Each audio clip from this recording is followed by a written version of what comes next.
ಆಕಾಶವಾಣಿ ವಾರ್ತೆಗಳು ಓದುತ್ತಿರುವವರು ಅಕ್ಷಯ್ ಹೆಚ್ಎಂ.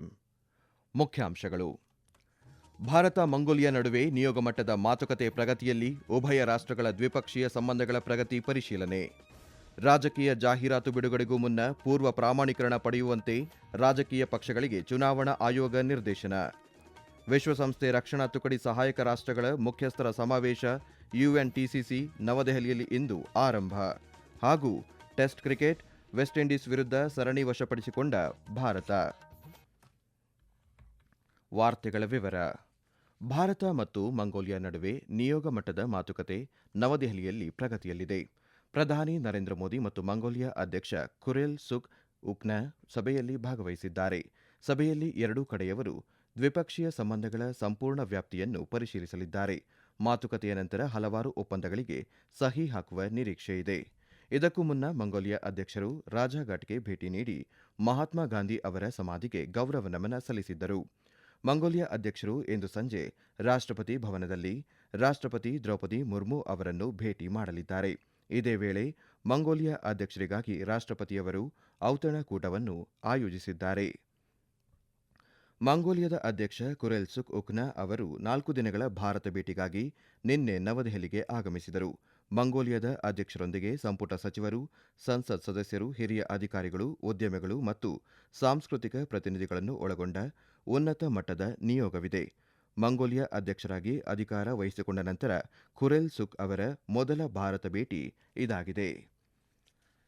ಎಲ್ಲ ರಾಜಕೀಯ ಪಕ್ಷಗಳು ಮತ್ತು ಅಭ್ಯರ್ಥಿಗಳು ಸಾಮಾಜಿಕ ಮಾಧ್ಯಮ ವೇದಿಕೆಗಳು ಸೇರಿದಂತೆ ಮಾಧ್ಯಮಗಳಲ್ಲಿ ಯಾವುದೇ ರಾಜಕೀಯ ಜಾಹೀರಾತುಗಳನ್ನು ಬಿಡುಗಡೆ ಮಾಡುವ ಮೊದಲು ಮಾಧ್ಯಮ ಪ್ರಾಮಾಣೀಕರಣ ಮತ್ತು ಮೇಲ್ವಿಚಾರಣಾ ಸಮಿತಿಯಿಂದ ಪೂರ್ವ ಪ್ರಾಮಾಣೀಕರಣವನ್ನು ಪಡೆಯಬೇಕು ಎಂದು ಭಾರತೀಯ ಚುನಾವಣಾ ಆಯೋಗ ನಿರ್ದೇಶನ ನೀಡಿದೆ. ರಾಜಕೀಯ ಜಾಹೀರಾತುಗಳ ಪೂರ್ವ ಪ್ರಾಮಾಣೀಕರಣಕ್ಕಾಗಿ ಜಿಲ್ಲಾ ಮತ್ತು ರಾಜ್ಯ ಮಟ್ಟದಲ್ಲಿ ಸಮಿತಿಗಳನ್ನು ರಚಿಸಲಾಗಿದೆ ಎಂದು ಆಯೋಗ ತಿಳಿಸಿದೆ. ಅಭ್ಯರ್ಥಿಗಳು ನಾಮಪತ್ರ ಸಲ್ಲಿಸುವ ಸಮಯದಲ್ಲಿ ತಮ್ಮ ಅಧಿಕೃತ ಸಾಮಾಜಿಕ ಮಾಧ್ಯಮ ಖಾತೆಗಳ ವಿವರಗಳನ್ನು ಹಂಚಿಕೊಳ್ಳಲು ಆಯೋಗ ಸೂಚನೆ ನೀಡಿದೆ. ವಿಧಾನಸಭಾ ಚುನಾವಣೆಗಳು ಮುಗಿದ 75 ದಿನಗಳ ಒಳಗೆ ರಾಜಕೀಯ ಪಕ್ಷಗಳು ಸಾಮಾಜಿಕ ಮಾಧ್ಯಮ ಜಾಲತಾಣಗಳು ಸೇರಿದಂತೆ ಅಂತರ್ಜಾಲದ ಮೂಲಕ ಪ್ರಚಾರಕ್ಕಾಗಿ ಮಾಡಿದ ವೆಚ್ಚದ ವರದಿಯನ್ನು ಸಲ್ಲಿಸಬೇಕು ಎಂದು ಆಯೋಗ ತಿಳಿಸಿದೆ. ವಿಶ್ವಸಂಸ್ಥೆ ರಕ್ಷಣಾ ತುಕಡಿ ಸಹಾಯಕ ರಾಷ್ಟ್ರಗಳ ಮುಖ್ಯಸ್ಥರ ಸಮಾವೇಶ ಯುಎನ್ಟಿಸಿಸಿ ನವದೆಹಲಿಯಲ್ಲಿ ಇಂದು ಪ್ರಾರಂಭವಾಯಿತು. ಕಾರ್ಯಾಚರಣೆಯ ಸವಾಲುಗಳು, ವಿಕಸನಗೊಳ್ಳುತ್ತಿರುವ ಬೆದರಿಕೆಗಳು, ಉತ್ತಮ ಅಭ್ಯಾಸಗಳನ್ನು ಹಂಚಿಕೊಳ್ಳುವುದು ಮತ್ತು ಭವಿಷ್ಯದ ಶಾಂತಿ ಪಾಲನೆಯ ಕುರಿತು ಹಂಚಿಕೆಯ ತಿಳುವಳಿಕೆಯನ್ನು ನಿರ್ಮಿಸುವ ಕುರಿತು ಚರ್ಚಿಸಲು ಭಾರತೀಯ ಸೇನೆಯು 3 ದಿನಗಳ ಉನ್ನತ ಮಟ್ಟದ ವೇದಿಕೆಯನ್ನು ಆಯೋಜಿಸಿದೆ. ಸಭೆಯಲ್ಲಿ ಮಾತನಾಡಿದ ರಕ್ಷಣಾ ಸಚಿವ ರಾಜನಾಥ್ ಸಿಂಗ್, ಕೆಲವು ರಾಷ್ಟ್ರಗಳು ಅಂತಾರಾಷ್ಟ್ರೀಯ ನಿಯಮಗಳನ್ನು ಬಹಿರಂಗವಾಗಿ ಉಲ್ಲಂಘಿಸುತ್ತಿದ್ದರೆ ಕೆಲವು ರಾಷ್ಟ್ರಗಳು ಪ್ರಾಬಲ್ಯ ಸಾಧಿಸಲು ಬಯಸುತ್ತಿರುವುದರಿಂದ ಈಗಿರುವ ಅಂತಾರಾಷ್ಟ್ರೀಯ ವ್ಯವಸ್ಥೆಯಲ್ಲಿ ಸುಧಾರಣೆ ತರಬೇಕೆಂದು ಭಾರತ ಪ್ರತಿಪಾದಿಸುತ್ತಿದೆ ಎಂದು ಸಚಿವರು ಹೇಳಿದರು. ಅಂತಾರಾಷ್ಟ್ರೀಯ ನಿಯಮ ಆಧಾರಿತ ಕ್ರಮವನ್ನು ಎತ್ತಿ ಹಿಡಿಯುವಲ್ಲಿ ನಮ್ಮ ದೇಶ ಬಲವಾಗಿ ನಿಂತಿದೆ. ಶಾಂತಿ ಪಾಲನೆಯ ಯಶಸ್ಸು ಸಂಖ್ಯೆಗಳ ಮೇಲೆ ಮಾತ್ರವಲ್ಲದೆ ಸನ್ನದ್ಧತೆಯ ಮೇಲೆ ಅವಲಂಬಿತವಾಗಿದೆ ಎಂದು ಭಾರತ ಪ್ರತಿಪಾದಿಸುತ್ತದೆ ಎಂದು ಸಚಿವರು ಹೇಳಿದರು.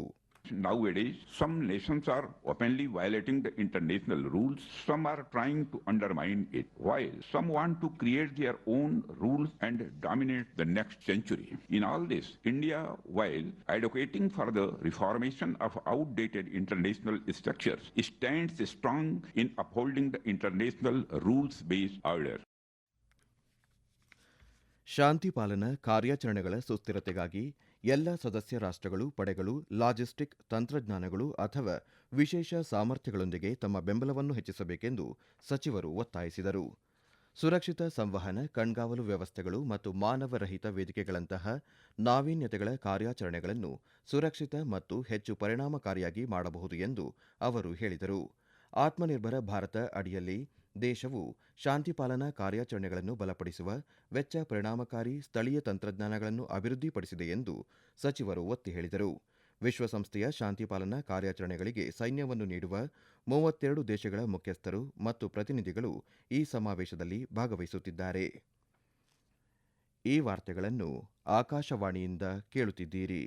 ಈಗ ಒಂದು ವಾಣಿಜ್ಯ ಪ್ರಕಟಣೆ, ನಂತರ ವಾರ್ತಾ ಪ್ರಸಾರ ಮುಂದುವರಿಯುತ್ತದೆ. ಪ್ಲಾಸ್ಟಿಕ್ ನಮ್ಮ ಪರಿಸರಕ್ಕೆ ಅತ್ಯಂತ ಮಾರಕ. ಈಗಾಗಲೇ ನಮ್ಮ ರಾಜ್ಯದಲ್ಲಿ ಪ್ರತಿ ವರ್ಷ 3.68 ಲಕ್ಷ ಟನ್ ಪ್ಲಾಸ್ಟಿಕ್ ತ್ಯಾಜ್ಯ ಉತ್ಪತ್ತಿಯಾಗುತ್ತಿದೆ.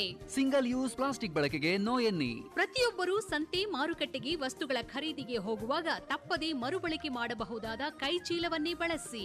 ಮಾಲಿನ್ಯ ನಿಯಂತ್ರಣಕ್ಕೆ ಇದುವೇ ನಮ್ಮ ಹೆಜ್ಜೆ. ಏಕಬಳಕೆ ಪ್ಲಾಸ್ಟಿಕ್ ಬಳಸಲ್ಲ ಎಂದು ಹಿಂದೆ ಪ್ರತಿಜ್ಞೆ ಮಾಡಿ. ಪ್ರಕಟಣೆ ರಾಜ್ಯ ಅಭಿಯಾನ ನಿರ್ದೇಶನಾಲಯ, ಸ್ವಚ್ಛ ಭಾರತ್ ಮಿಷನ್, ನಗರ ಯೋಜನೆ, ಕರ್ನಾಟಕ ಸರ್ಕಾರ.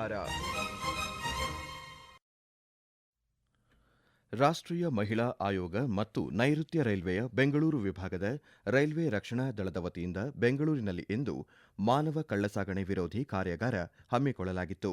ಈ ಸಂದರ್ಭದಲ್ಲಿ ಮಾತನಾಡಿದ ಕೇಂದ್ರ ರೈಲ್ವೆ ಮತ್ತು ಜಲಶಕ್ತಿ ಖಾತೆ ರಾಜ್ಯ ಸಚಿವ ವಿ ಸೋಮಣ್ಣ, ವಿಕಸಿತ ಭಾರತದ ಕನಸುಗಾರರಾದ ಪ್ರಧಾನಮಂತ್ರಿ ನರೇಂದ್ರ ಮೋದಿ ಅವರ ನೇತೃತ್ವದ ಕೇಂದ್ರ ಸರ್ಕಾರ ಮಹಿಳೆಯರ ಸುರಕ್ಷತೆಗೆ ಹೆಚ್ಚಿನ ಆದ್ಯತೆ ನೀಡುತ್ತಿದೆ ಎಂದು ಹೇಳಿದರು. ಮಾನವ ಕಳ್ಳಸಾಗಣೆ ಹಾಗೂ ಮಹಿಳೆಯರ ಮೇಲಿನ ದೌರ್ಜನ್ಯ ತಡೆಗಟ್ಟುವ ಉದ್ದೇಶದಿಂದ ರಾಷ್ಟ್ರೀಯ ಮಹಿಳಾ ಆಯೋಗದ ಸಹಯೋಗದಲ್ಲಿ ರೈಲ್ವೆ ರಕ್ಷಣಾ ದಳ ಅವಿರತವಾಗಿ ಶ್ರಮಿಸುತ್ತದೆ ಎಂದು ಅವರು ಹೇಳಿದರು. ರಾಷ್ಟ್ರೀಯ ಮಹಿಳಾ ಆಯೋಗದ ಅಧ್ಯಕ್ಷೆ ವಿಜಯ ಕೆ ರಹತ್ಕರ್ ಮಾತನಾಡಿ, ಮಾನವ ಕಳ್ಳಸಾಗಣೆ ಕೇವಲ ಅಪರಾಧವಲ್ಲ, ಅದು ಮಾನವೀಯತೆಯ ಮೇಲಿನ ದಾಳಿಯಾಗಿದೆ.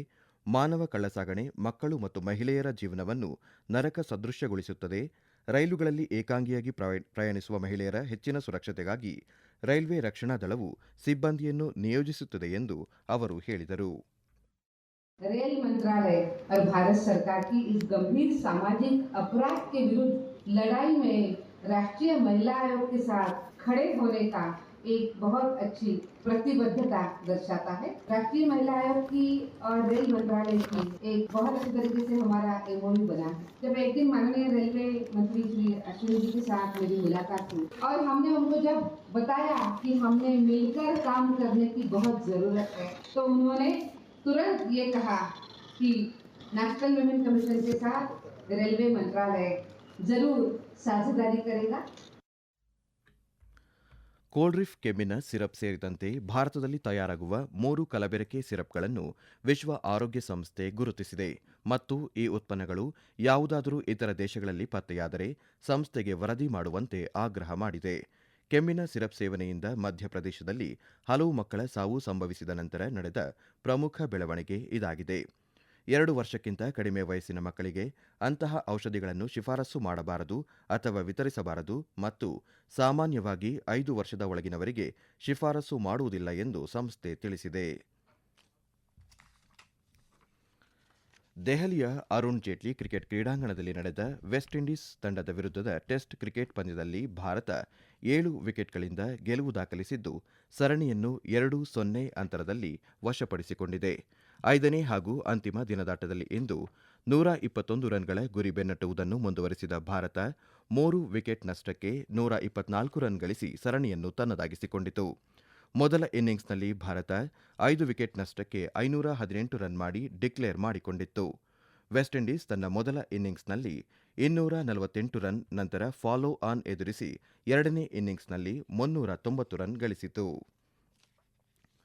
ಕೊಲಂಬೋದ ಆರ್ ಪ್ರೇಮದಾಸ ಕ್ರೀಡಾಂಗಣದಲ್ಲಿ ಇಂದು ನಡೆಯುವ ಐಸಿಸಿ ಮಹಿಳಾ ಏಕದಿನ ವಿಶ್ವಕಪ್ ಕ್ರಿಕೆಟ್ ಪಂದ್ಯದಲ್ಲಿ ಶ್ರೀಲಂಕಾ ತಂಡ ನ್ಯೂಜಿಲೆಂಡ್ ವಿರುದ್ಧ ಸೆಣಸಲಿದೆ. ಪಂದ್ಯ ಭಾರತೀಯ ಕಾಲಮಾನ ಮಧ್ಯಾಹ್ನ 3 ಗಂಟೆಗೆ ಆರಂಭವಾಗಲಿದೆ. ವಿಶಾಖಪಟ್ಟಣದಲ್ಲಿ ನಿನ್ನೆ ರಾತ್ರಿ ನಡೆದ ಪಂದ್ಯದಲ್ಲಿ ದಕ್ಷಿಣ ಆಫ್ರಿಕಾ ತಂಡ ಬಾಂಗ್ಲಾದೇಶವನ್ನು 3 ವಿಕೆಟ್ಗಳಿಂದ ಸೋಲಿಸಿತ್ತು. ಈಗ ಕೊನೆಯಲ್ಲಿ ಮತ್ತೊಮ್ಮೆ ಮುಖ್ಯಾಂಶಗಳು. ಭಾರತ ಮಂಗೋಲಿಯಾ ನಡುವೆ ನಿಯೋಗ ಮಟ್ಟದ ಮಾತುಕತೆ ಪ್ರಗತಿಯಲ್ಲಿ, ಉಭಯ ರಾಷ್ಟ್ರಗಳ ದ್ವಿಪಕ್ಷೀಯ ಸಂಬಂಧಗಳ ಪ್ರಗತಿ ಪರಿಶೀಲನೆ. ರಾಜಕೀಯ ಜಾಹೀರಾತು ಬಿಡುಗಡೆಗೂ ಮುನ್ನ ಪೂರ್ವ ಪ್ರಾಮಾಣೀಕರಣ ಪಡೆಯುವಂತೆ ರಾಜಕೀಯ ಪಕ್ಷಗಳಿಗೆ ಚುನಾವಣಾ ಆಯೋಗ ನಿರ್ದೇಶನ. ವಿಶ್ವಸಂಸ್ಥೆ ರಕ್ಷಣಾ ತುಕಡಿ ಸಹಾಯಕ ರಾಷ್ಟ್ರಗಳ ಮುಖ್ಯಸ್ಥರ ಸಮಾವೇಶ ಯುಎನ್ಟಿಸಿಸಿ ನವದೆಹಲಿಯಲ್ಲಿ ಇಂದು ಆರಂಭ. ಹಾಗೂ ಟೆಸ್ಟ್ ಕ್ರಿಕೆಟ್ ವೆಸ್ಟ್ ಇಂಡೀಸ್ ವಿರುದ್ಧ ಸರಣಿ ವಶಪಡಿಸಿಕೊಂಡ ಭಾರತ. ಇಲ್ಲಿಗೆ ವಾರ್ತಾ ಪ್ರಸಾರ ಮುಕ್ತಾಯವಾಯಿತು. ನಮ್ಮ ಮುಂದಿನ ವಾರ್ತಾ ಪ್ರಸಾರ 2:30 ನಿಮಿಷಕ್ಕೆ.